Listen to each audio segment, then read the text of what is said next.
श्री स्वामी समर्थ. जय जय स्वामी समर्थ. अंबाबाईचा उदो उदो. नवरात्रीला सुरुवात झालेली आहे. नवरात्रीच्या 9 दिवसांमध्ये आपण देवीची मनापासून उपासना करत असतो.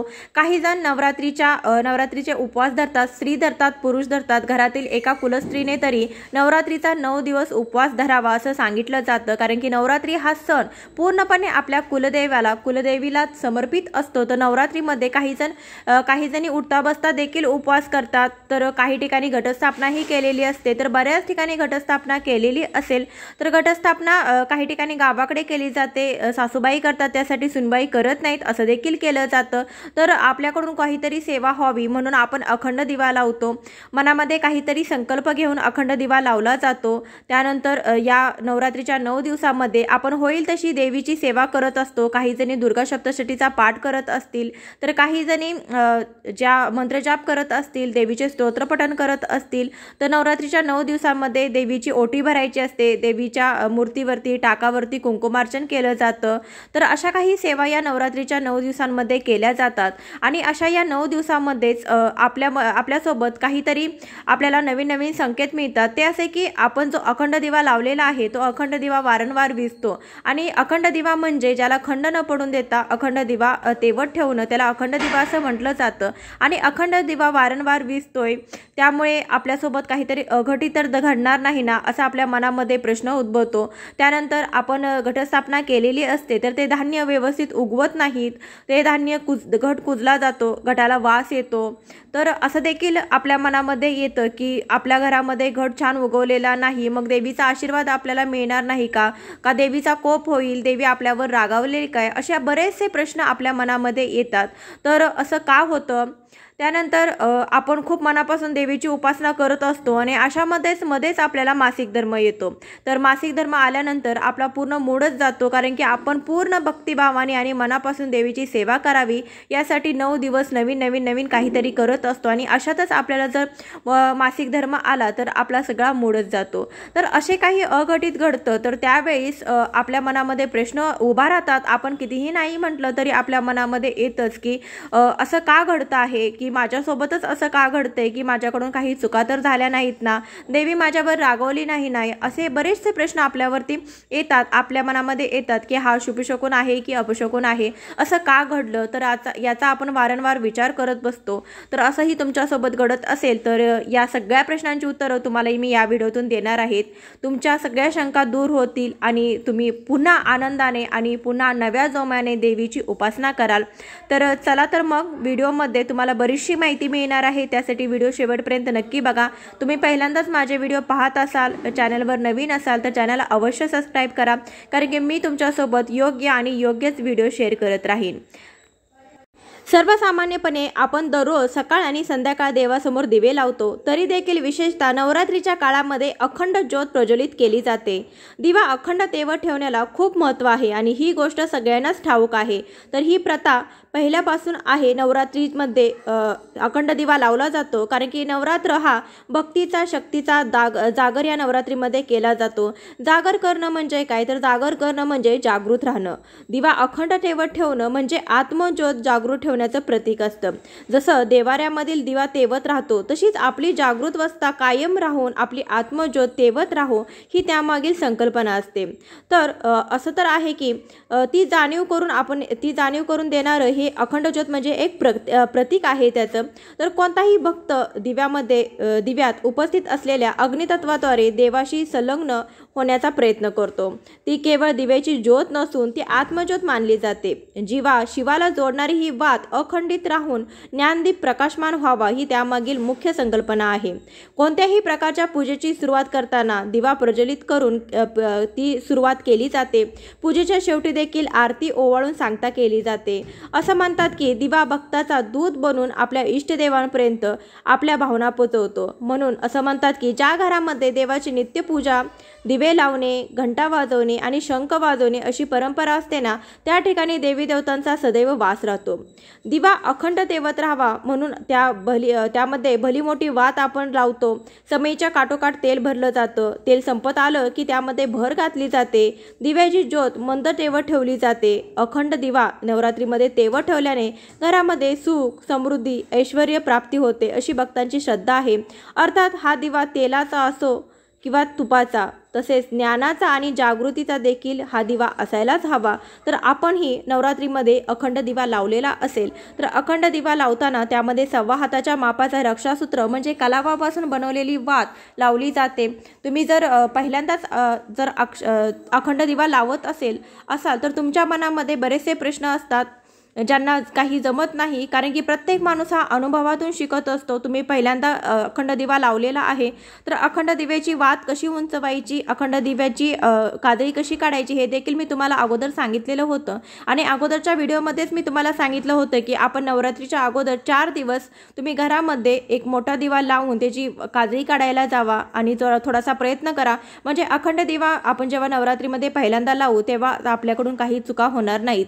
कारण की कोणतीही गोष्ट आपण जेव्हा पहिल्यांदा करतो तर तेव्हा आपल्याला ते फारसं जमत नाही आणि पुढच्या वर्षी त्यानंतर आपण पुन्हा प्रयत्न केल्यानंतर आपण अनुभवातून नवीन नवीन गोष्टी शिकत असतो। तर कुणी कितीही सांगितलं तरी आपला अनुभव हा खूप मोठा असतो आणि प्रत्येक जण स्वतःच्या प्रयत्नानेच नवीन नवीन शिकत असतं।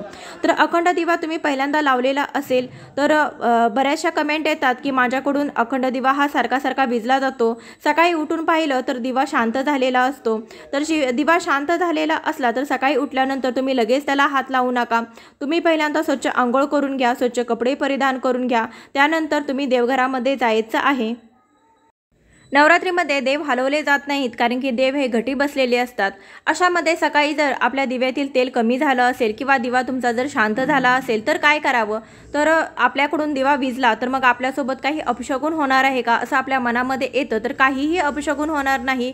तुम्ही पहिल्यांदा लावलेला आहे, तुम्हाला जमत नाही म्हणून दिवा विझला, तुम्ही पुन्हा प्रयत्न करा, तुम्हाला पुढच्या वर्षी नक्कीच चांगला दिवा लावता येईल। कारण की प्रत्येक माणूस अनुभवातून शिकत असतो। यामध्ये शुभशकुन आणि अपशकुन असं काही नसतं। आपण मनामध्ये जर भीती बाळगली तर आपलं हे व्रत कसं पूर्ण होणार, आणि आपण जेव्हा श्रद्धेने आणि मनापासून जी काही सेवा करतो ना ती देवांपर्यंत नक्कीच पोहोचते। आणि तुम्ही पहिल्यांदा दिवा लावत असाल, तुम्ही खूप मनापासून लावला असाल, खूप मोठा तुमचा प्रयत्न आहे, तर तो प्रयत्न नक्कीच तो दिवा देवांपर्यंत नक्कीच पोहोचवेल। त्यासाठी तुम्ही सकाळी लवकर उठून पाहिलं तर तुमचा दिवा विझलेला असेल किंवा शांत झालेला असेल तर अशा वेळी काय करायचं, तर अशा वेळी घाबरून जायचं नाही। अशा वेळी आपण स्वच्छ आंघोळ करून चांगले नवीन कपडे परिधान करून यायचे। त्यानंतर आपण जो दिवा आहे त्या दिव्यातली जी वात आहे ती वात तुम्ही तीच वात काढून तुम्ही दुसऱ्या पंतीमध्ये ठेवून प्रज्वलित करू शकता। तेल घालायची गरज नाही, किंवा तुम्ही दुसरी एखादी वात घेऊन पंतीमध्ये घालून तो दिवा प्रज्वलित करू शकता। आणि त्यानंतर जो अखंड दिवा आहे त्या अखंड दिव्यामधलं तेल काढून घ्यायचं, वात काढून घ्यायचं, तो अखंड दिवा स्वच्छ धुवून साफ करून घ्यायचा। तुम्ही नवीन वात घ्या, वात घेत असताना छान वळून घ्या। वळून घेतलेली छान कठीण अशी वात असते ना ती वात खूप जास्त वेळ टिकते आणि वात शक्यतो मोठी घ्यावी। तर अशी वात तुम्ही घ्या आणि ती वात पुन्हा लावून तुम्ही तो दिवा पुन्हा प्रज्वलित करू शकता। दिवा प्रज्वलित करण्याच्या अगोदर देवीसमोर तुम्ही हात जोडून बसा आणि देवीला सांगा, माझ्याकडून चूकभुलीने जे काही मी हे संकल्प करून दिवा लावला होता तो दिवा शांत झालेला आहे, तर कृपया मला माफ कर, माझ्याकडून चुकी झाली, मी पुन्हा असं करणार नाही आणि आम्ही जी आहोत ती तुझीच लेकरे आहोत, तर तू आमचे ज्या चुका आहेत ती नक्कीच तुझ्या पदरात घेशील आणि आम्हाला माफ करतील असं आपल्या आईकडे, असल्या देवी आईकडे प्रार्थना करायची आहे। आणि तो दिवा पुन्हा प्रज्वलित करायचा आहे, पुन्हा नमस्कार करायचा आहे आणि दिव्याची काळजी घ्यायची आहे। जर दिव्याला काजळी आली असेल तर ती काजळी कशी काढावी हे देखील मी तुम्हाला सांगेन, कारण की दिव्यामध्ये जर काजळी आलेले असेल तर अशा पद्धतीने चिमट्याच्या मदतीने किंवा तुम्ही कात्रीच्या मदतीने दिव्याची वात प्रथम उंचावून घ्यायची आहे। दिव्याची वात प्रथम उंचावून घेतल्यानंतर थोडा वेळ थांबायचं। त्यानंतर दिव्याची ज्योत असते ती ज्योत मोठी होते आणि जास्त प्रकाश दिसतो, त्यावेळेस आपल्याला ती काजळी काढायची आहे। तर अगदी सहज तुम्ही काजळी काढू शकता। तुम्ही दिव्याची वात वर केल्या काजळी काढायला गेला तर ती वात विझली जाईल, त्यासाठी थोडा वेळ थांबा।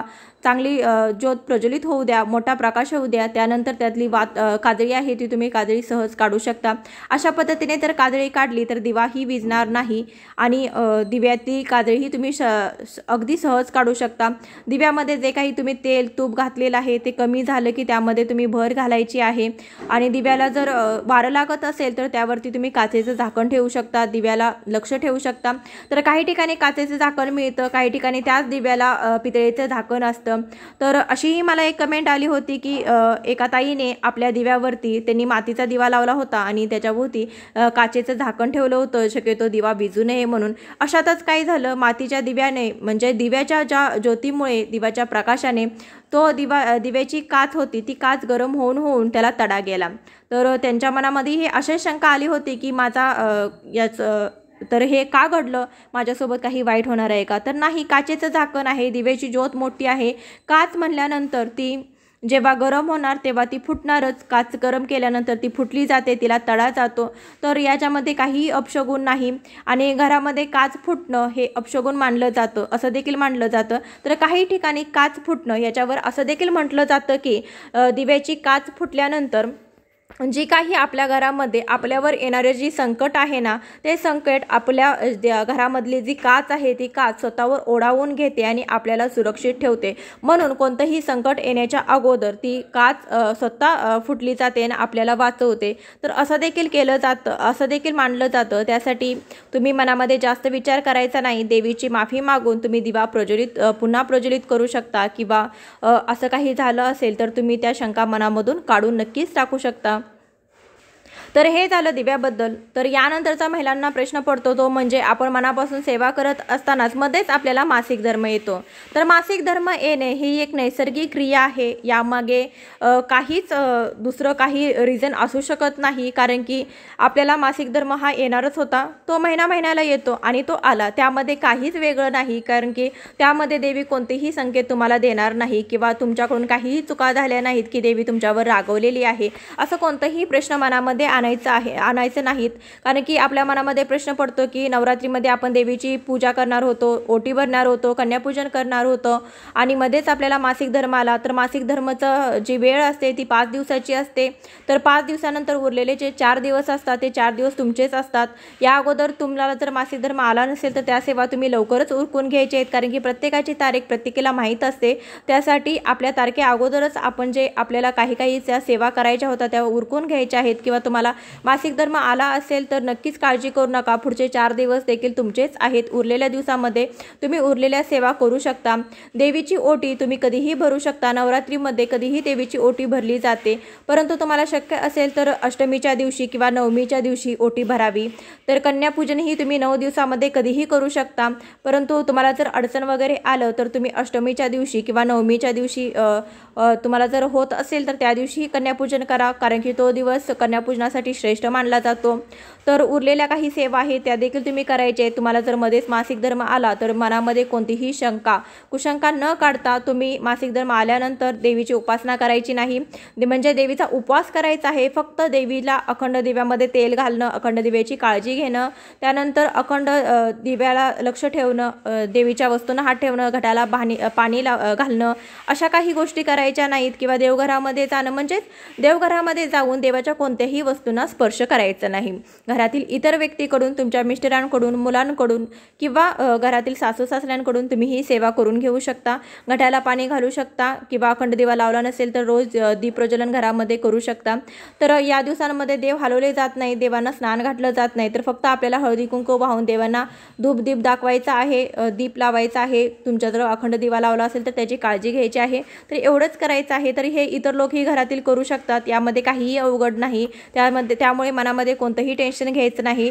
4 दिवस झाल्यानंतर 5व्या दिवशी डोक्यावरून, 4थ्या आणि 5व्या दिवशी डोक्यावरून पाणी घ्यायचं आहे आणि त्यानंतर आपण पुन्हा आपल्या ज्या काही सेवा आहेत त्या सेवा करायच्या आहेत. परंतु काय होतं, स्त्रियांनाच बोलतात, कारण की घरामध्ये जर आपल्याला जर मासिक धर्म आला तर इतर स्त्रिया सांगतात की प्रत्येक सणाला तुला अडचण आलेलीच असते, तर हे घराण्यासाठी चांगलं नाही, हे अपशगुन असतो. तर असं काही नाही, हा नैसर्गिक नैसर्गिक वस्तू आहे ती नैसर्गिकपणे आपल्याला येऊ शकते, यामध्ये काहीच अडचण नाही। तुम्ही मनामध्ये कोणत्या शंका बाळगू नका। तुम्हाला अडचण आली असेल तर तुम्ही 4थ्या-5व्या दिवशी आंघोळ करून पुन्हा उरलेल्या देवीची सेवा करू शकता। आपण मनापासून जी काही सेवा करतो ती देवीपर्यंत नक्कीच पोहोचते। मासिक धर्मामध्ये तुम्हाला जर पूजा अर्चा करता आलं नाही तर तुम्ही मनामध्ये मंत्रजाप करू शकता। मासिक धर्मामध्ये मंत्रजाप करत असताना आपले जे ओठ आहे ते ओठ हलवायचे नाहीत। ओठ हलवून ओठातून आवाज निघणे अशा पद्धतीने मंत्रजाप न करता मनातल्या मनात आपल्याला मंत्रजाप करायचा आहे। तर अशी देखील तुम्ही सेवा करू शकता।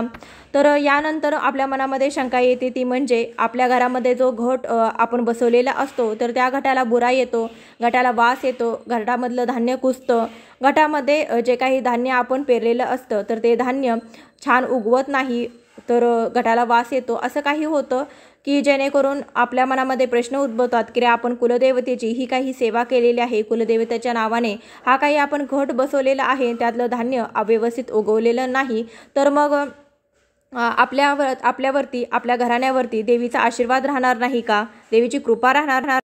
देवी आपल्यावर रागवली तर नाही का? देवी आपल्यावर नाराज तर आहे का? असं आपल्या मनामध्ये प्रश्न उगवतो। तर असं काही नाही। तुम्हाला मी अगोदरच्या व्हिडिओमध्ये सांगितलं होतं की घटस्थापना केल्यानंतर घटाची कशी काळजी घ्यावी की जेणेकरून घट हा खूप चांगला उगवला जाईल। पहिल्या काळामध्ये काय असायचं, जमीन सारवणाची असायची, त्यावरती पत्रावळीवरती किंवा पहिल्याच्या पत्रावळी असायच्या त्या कागदाच्या किंवा प्लॅस्टिकच्या नसायच्या, त्या पत्रावळी ह्या पिंपळाच्या पानापासून बनवलेल्या असायच्या आणि पिंपळाच्या पानावरती हा घटस्थापना केली जायची किंवा एका त्या परडीमध्ये टोपलीमध्ये घटस्थापना केली जायची। तर त्यामधलं जे एक्स्ट्राचं पाणी असायचं ते जमिनीमध्ये जायचं, फरशी नसायची, सारवणाचं घर असायचं, त्यामुळे ते पाणी जमिनीमध्ये मुरलं जायचं, त्यामुळे अधिक पाणी त्या घटामध्ये जी काही आपण वेदिका ठेवलेली होती त्यामध्ये राहणार नाही आणि धान्य नीट उगवलं जायचं। पण आजकालच्या जीवनशैलीमध्ये कसं होतं, खाली जमिनीवरती फरशी आहे, त्यावरती आपण प्लास्टिकची पत्रावळी ठेवलेली असते आणि त्यावरती आपण घटस्थापना केलेली असते। मग तुम्ही वरून भरपूर पाणी ओतत असता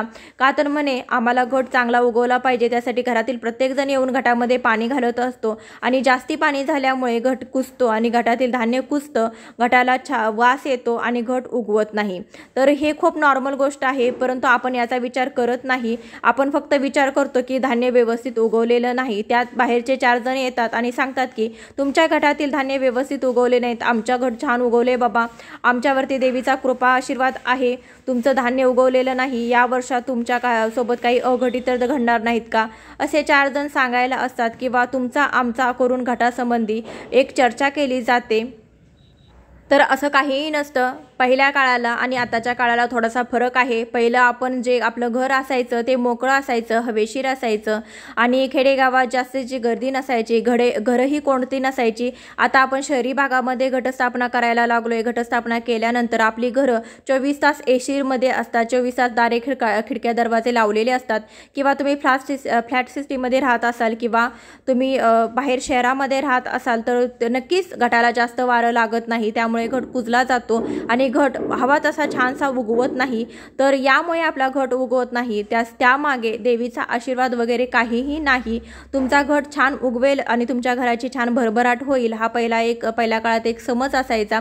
परंतु असंही असू शकतं, यामागे कोणतीही अंधश्रद्धा वगैरे असं माझं काही म्हणणं नाही, परंतु पहिल्या काळाला आणि आताच्या काळाला फरक आहे। त्यामुळे आपल्या काही चुकांमुळे घट व्यवस्थित उगवत नाही आणि आपण घटाची जर काळजी व्यवस्थित घेतली तर घट नक्कीच उगवेल। घटाची काळजी कशी घ्यायची याचाही व्हिडिओ मी तुमच्यासोबत शेअर केलेला आहे, तुम्ही पाहिला नसेल तर नक्की पहा, तुम्हाला व्यवस्थित छान अनुभव येईल। आणि तुम्ही पहिल्या वर्षीच हा जर घट स्थापना केलेली असेल तर तुम्हाला जे जास्त जमणार नाही, पुढच्या वर्षी तुम्हाला अनुभवातून तुम्ही नवीन काहीतरी शिकायला जाल आणि पुढच्या वर्षी तुम्ही ह्या वर्षी जे काही चुका केलेल्या आहेत त्या पुढच्या वर्षी करणार नाहीत आणि तुमचा पुढच्या वर्षी घट हा भरभरून उगवेल।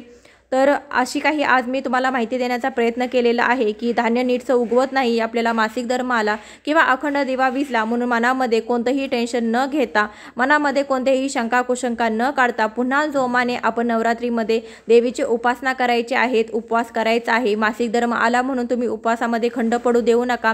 9 दिवस नवरात्रीचा उपवास केला जातो। जे उठता बसता उपवास करणार आहेत त्यांनीही उठता बसता उपवास करावा आणि देवीची मनोभावे सेवा करावी। देवीची केलेली सेवा ही देवीपर्यंत नक्कीच पोहोचते।